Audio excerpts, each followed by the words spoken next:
Hi, and welcome to another video by Matthew Gaming Vids. In this video today, we will be in Arathi Basin. Arathi Basin is a PvP zone. To win in Arathi Basin, you need to take at least 3 of the 5 flags that are in there. The 5 bases include stables, blacksmiths, gold mine, lumber mill, and farm. Once you have entered the battleground, like you can see here, you get a timer at the top of your screen telling you when the gates open and you can start the fight. This timer just makes sure that if people have gone AFK while signing up for the battleground, that they will be kicked out before the battleground starts. This just makes the battleground a bit fairer and makes sure that both teams have an equal number of players. As you can see, we're all buffed up and ready for the fight to begin, and the party is full. As you can see on the minimap here, that the alliance start next to the stables and the horde starts next to the farm.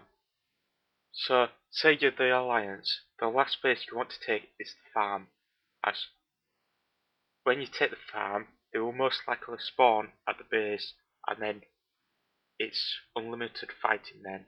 So what I mean by this is the last base closest to their base will be the hardest to defend, as they will always be coming back towards it and reinforcing that base over and over and over. As Alliance, I like to take stables, lumber mill and gold mine. I find these 3 to be the best to take as they've got the most defense. As you can see now, I'm running to the lumber mill. Once I get to the flag, I run straight past it to make sure the horde that are coming the other way will get stopped by me. So just to make sure that our flag gets capped before theirs. While running to the flag, I have Crusader aura on. This improves the speed of my mount by 20%. And as you can see here, I stopped the priest from doing anything by stunning her. This gives my team enough time to cap lumber mill. Once this is done, you want to head to either blacksmiths or the farm. This is a mini battle between a paladin, rogue and warrior versus a shaman, rogue and warrior.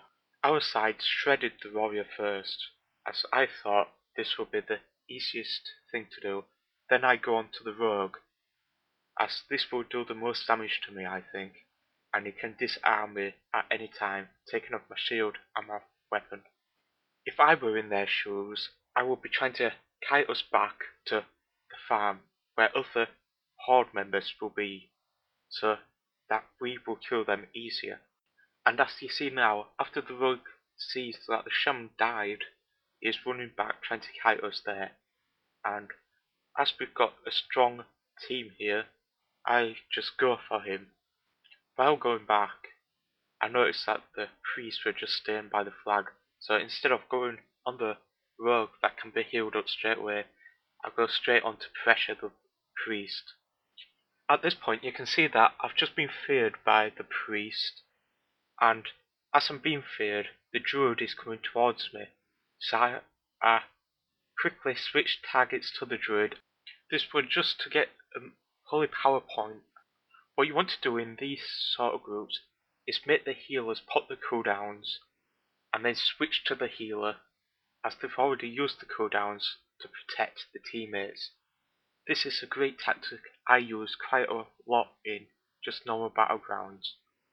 As you can see, it's working okay at the moment, getting the priest a bit low and then maybe switching out to another target, maybe getting that quite low and then bursting the priest again. But as you see now, more and more horde reinforcements are coming, so it's getting more and more difficult to stay alive and keep the rest of the party alive, thus making our pressure on the healers less and less as the time goes on.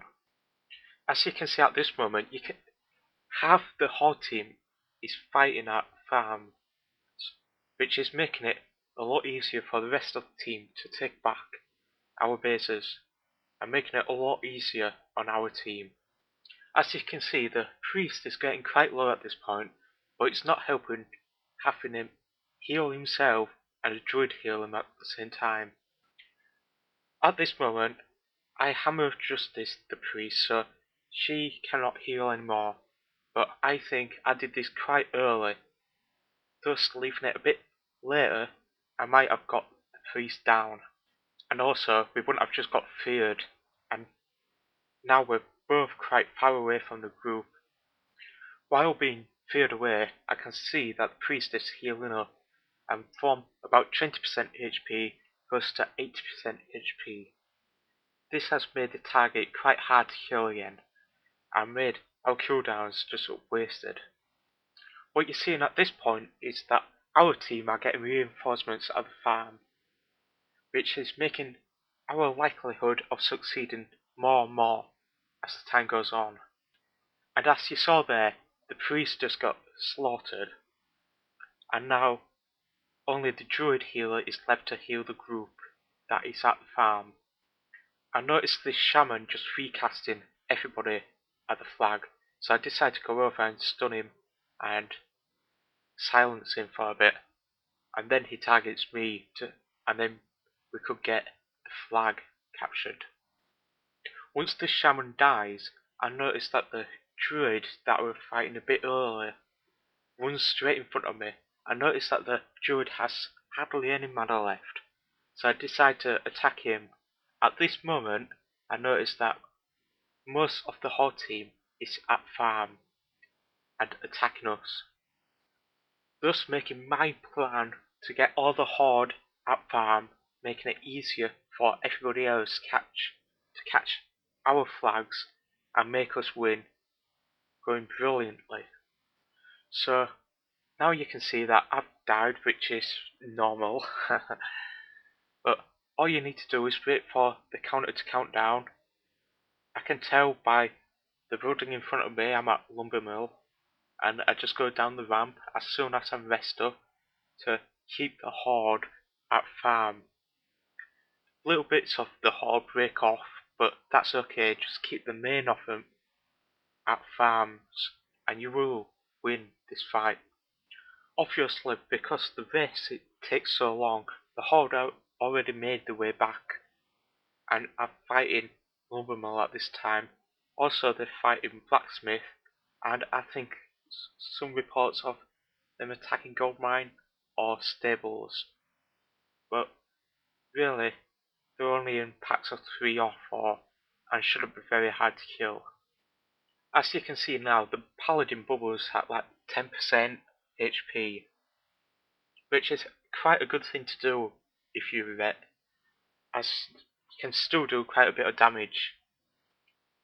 This making the lumbermill safe again, I decided to go around to scout our other bases to see if they're okay or not.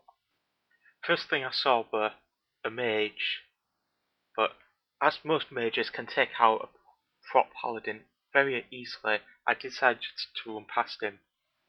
I think that was a very good call to make, and as I go over the ramp, the bridge to stables, I notice that a hunter is attacking our flag, so I quickly go and help our team and kill the hunter. The hunter starts running away at this point like a little girl, but it doesn't get that far and we soon finish him off. At this point in the game, I notice that there are 4 to 5 horde at stables, and I know that our team is winning at this point, so there's no need to really call in for backup, as this should be quite easy to deal with. Now I'm just setting up my shield up right, and as I'm popping all my cooldowns, I'm getting really close to the mage, and the mage is still focusing on the warrior, so I should be able to get this shot off, and I do. Look at that nice crit there. At this point there are only 2 horde left at stables, so this making it quite easy for us to regain our stronghold now. Here, all I'm trying to do is make the hunter run away from stables, and I think I did quite a pretty good job here, as I still got a cooldown to pop even if it gets me low, and this will pop my health back up to 20% HP. As I did what I wanted it to do, there's no point for keeping following the hunter, so I just go back to the flag, as defending next to the flag is a lot better than just defending miles away from it. Because if somebody else comes in and tries to cap it, I'm miles away and they could easily cap it. Here you can see a shaman just standing there wondering what should I do next. So I made the decision for him and start attacking him. As you can see, he's thinking about running away, but then I start pulling back, making him think, oh, I'm gonna win this, giving him false confidence. What the shaman is doing wrong here is running straight back to the base that has only a few horde members in, meaning that it's gonna make him lose his own base because he doesn't want to die alone. If you think you're gonna die, there's no problem with just standing there trying to kill the other people, but at the same time not running straight to the opposite base. I'm coming up to the halfway mark of this video. Thank you for watching. Please remember to like, comment, favourite and subscribe for part 2 and other videos I might make in the future.